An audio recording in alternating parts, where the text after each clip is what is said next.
Check this out. Got trans temp now on the dash. And if we look at the temperature, it's pretty darn close. Okay, so I kind of did a lot of putting around today. Got the trans temp sensor all wired in, cleaned the garage out. Banana here pulled right into the middle so I can work on it. I think I'm just going to leave the truck outside now, but what I did today, I didn't really film a whole lot. I did film the setup on the dash and verifying the sensor was working, so I'll add that in. Other than that, I just took pictures. I got this harness from a guy named Jeffrey Mink on Facebook, and I just messaged him. I actually saw the harness for the first time on Burn Down Garage's channel, so thanks Dane for that. It's a really good harness, and a guy named Jeffrey makes it, and it was like $40 or $45 shipped for the harness. If you buy the Holley harness, it comes pre-terminated, but it's like $200 something. All I really wanted to do was like hook up trans temp, maybe fuel gauge, and a couple other things that I'm not planning on logging, but I would like on the dash. I didn't want to spend like $300 on the Holley one. The harness is about 53 inches long, so let's just call it 4 feet because I don't know what his specs are or if he tries to make them a certain length. But mine was 53 inches, and it comes with this little card that has all the pinouts on it with the colors and everything. So it's really cool. Nice little unit. So what I'm going to do is run through the calibration for the sensor. So here I have a low dollar Motorsports temperature sensor, and I do have it wired into the teal wire, which is going to be input 10 on the dash, and the ground wire, which is the black one. So the temperature outside right now is about 75-ish degrees. So it should be maybe a little bit warmer in the car.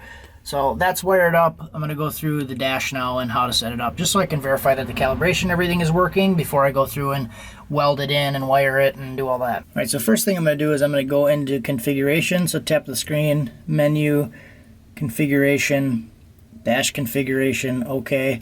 And then it'll bring up all the inputs and outputs. So I'm going to go down to input 10 here. And I'm going to change the name to trans temp.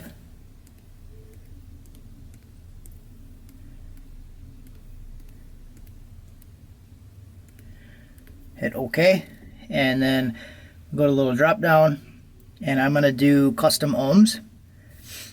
And then what that does is it brings up this little like settings box right here. So I'm going to tap on the settings box, and then I'm going to use the low dollar Motorsports values that come with the sensor, and I'm going to put that in there. So the value is going to be -40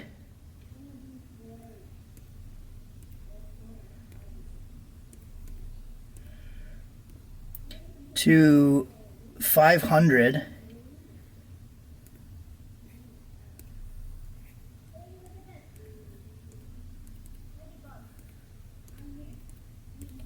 and I'll do linearize, and then the ohms value is going to be 84 to 198.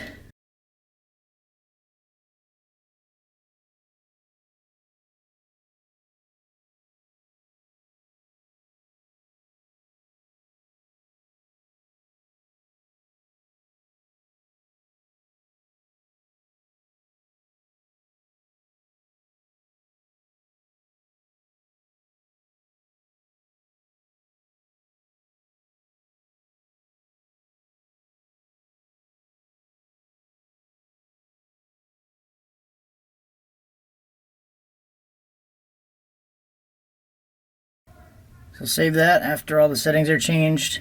Click OK, and then I can go back into the dashboard, and then I'll add a little gauge down here. Menu, customize, add a layout. So I'm going to add a gauge, and I'm going to go down and I'm going to look for my trans temp. Trans temp, OK. I want a digital. So now you have it on there. Tap the screen again, hit save, and then it brings up your reading. So I'm going to let the thing sit a little bit and see where the temperature level's off at, make sure everything's okay.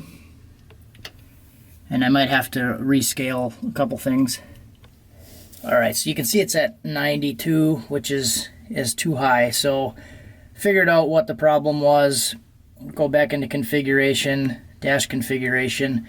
So basically the data that came with it is also applicable to the 0 to 500 degree sensor. So the resistance reading stays the same, but instead of the -40 to 500, I'm going to go 0 to 300 because it's a 0 to 300 sensor.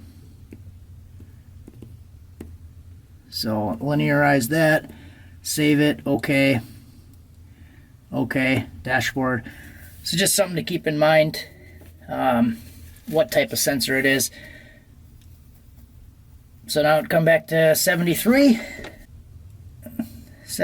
trans temp, and my outside temp right now is 73 degrees. So pretty good. Next, what I'm going to do is I'm going to get rid of that red indicator light. So go into customize, and what I'm going to do is I'm going to customize here and change the warnings. So it has warning at 5. So basically what I'm going to do is I'm going to change these guys here. I'll go to maybe like 170 for yellow, and then say, let's say 200 for red. And I can change those if I want to, but that's what I'm going to do. Save it. And there we go. So once I verified that the sensor was working, I dropped the oil pan, drained the oil.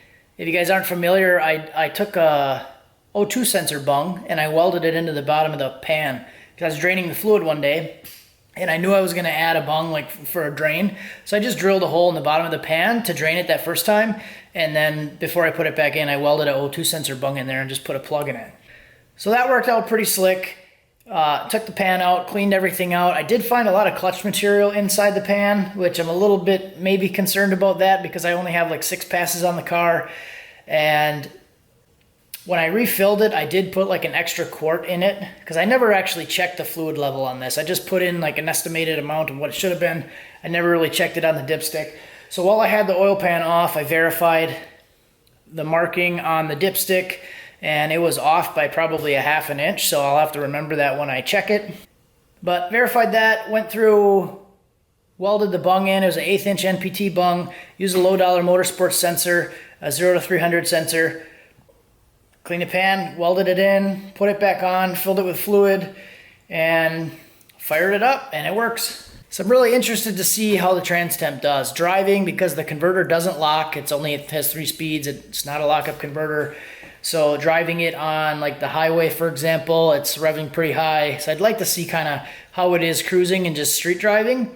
And I might replicate what I did at the track when I was on the brake for like 12 seconds. I might start cold and then try that and see how hot the fluid gets, just so I can check and see how hot it was that day at the track. So that's it for this one, guys. I'm just making small changes. I'm going to go to the track in like 3 or 4 more days. We're going to go to a different track and see what we can do.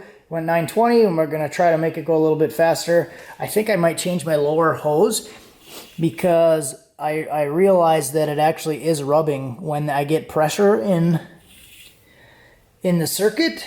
The hose swells and it actually does rub on the balancer. So that hose is probably about to blow out. So I'm going to change that before I go to the track again. But other than that, it's just going to be minor tweaks. I'm not going to change much.